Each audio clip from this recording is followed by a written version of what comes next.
We don't quite know how to get to that mountaintop.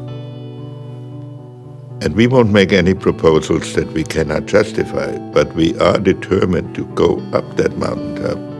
If we don't give them that hope, those of us who've been through the Cold War, if we don't give them that hope and that vision, then it's going to be extremely difficult to prevent the kind of nuclear nightmare that is looming on the horizon.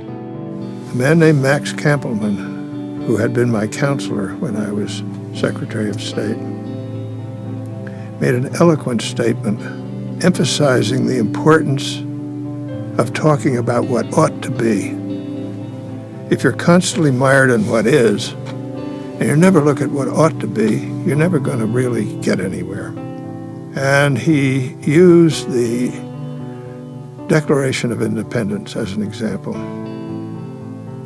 All men are created equal. In 1776, are you kidding?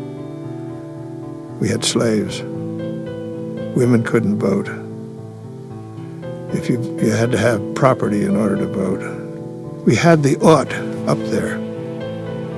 And gradually, over time, often with a lot of pain and agony and difficulty, but gradually, the is has come closer to the ought. And we ought to have a world free of nuclear weapons. Once nuclear weapons are used, we will be driven to take global measures to prevent it. So some of us have said, let's ask ourselves, if we have to do it afterwards, why don't we do it now? Here's what you can do now to support the essential steps that will help prevent nuclear terrorism and the spread of nuclear weapons, and ultimately end them as a threat to the world.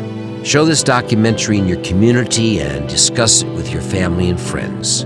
You can order it free at nuclearsecurityproject.org and get the latest information on the Nuclear Security Project.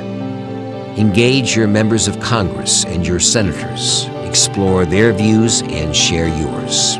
Act now for a safer world.